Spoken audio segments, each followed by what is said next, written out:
nechta xo'jalik bor? 45 ta xo'jalik bor. 45 ta. 200 dan ziyod aholi bor, bolalar bilan.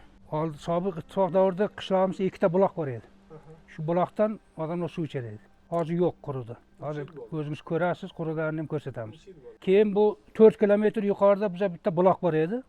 Shuni davlat yordam qildi, hashar qildik, turba qo'yib suvni olib keldik qishloqqa. Oxiri u suv ham yo'q bo'ldi. Ko'raman desangiz juda ham maqul. Mana hozir ko'rasiz, menda agaratcham bor edi, 60 ta mevali daraxtim bor edi. Hammasi quridi. 3 dona qoldi, ko'rasiz. Shu suv masalasi bo'yicha ko'p murojaat qilamiz, ko'p odamlar kelgan, lekin birontasi ishonch qolmadi hozircha.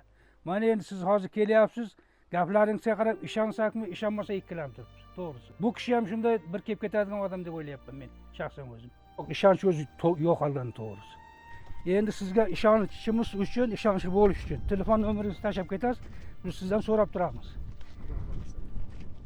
Mana qarang, yo'l bo'lmasa ham chidaymiz, shu yoqacha ota-bobolarimiz yashadi. Boshqasi bo'lmaz, suvga lekin chidab bo'lmayapti, suvsizlikka. Endi odamki odam, mol bor bu yerda, boshqa bor.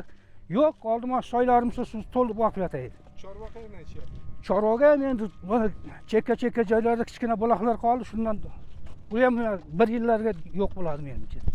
Hozir faqat pensionerlar, qarilar qoldi bu yerda. Chunki ish yo'q bironta. Yoshlar imkon topgani, ish topgani ketyapti.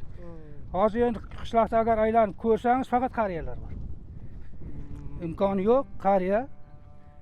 Maktabda bir 10 kishi ishlaydi yoshlardan masalan. Boshqa imkon yo'q bu yerda, ish umuman yo'q. Shu yerda katta buloq bor edi, pastgacha bir 3 kilometr 4 km oqib yotadi bu. Necha yil bo'ldi quriganiga? Bu endi 3-yil toza tugayapti mana. Qishda ozgina chiqadi. Mana buloq edi, shu katta buloq edi. Mana bu yoqda ham bor edi. Bu endi 3-4 kundan keyin, uzoq 10 kundan keyin quriydi. Tamam, 10 kunga ham yetmaydi bu. Qishin yozin mana shu yerda 3 ta 4 ta agaratga suv beradi.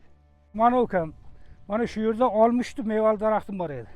Buloqda aholi ko'rdingiz tugadi. Mana 3-4 yildan beri quribdi. Buni ham endi umid bilan biz shuni niyat qilib bolalarimiz bilan meva yeymiz deb qo'ydik. Mana ahvol ko'ring, tushiring. Hammasi qurib tamom bo'ldi mana.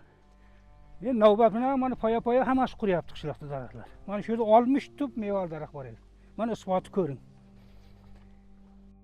Toshib kelyapti masalan, aytyapman, mashina bor, suvliqdan olib kelyapti. Toshga imkoniyati yo'qlar, mana qishloqda bittasi quduqqa uladi, chuqur quduq. Shundan olyapti iltimos qilib. Oxirgi chashma shu, ha? Oxirgi shu endi tugash arafasiga keldi. Mana bu yerda bir tegirmon suv oqaydi vaqtida.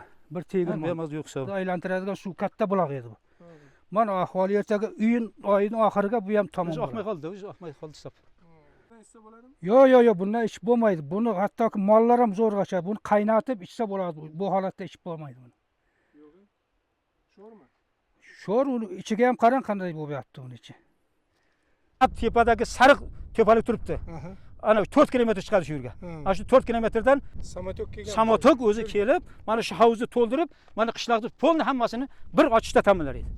Necha yil bo'ldi kelmay qolgan? Mana hozir kelmaydigan 4 yil bo'lyapti. 4 yildan beri suv kelmaydi. U chashmada suv qochganmi yo nima bo'lgan? Suv qochgan.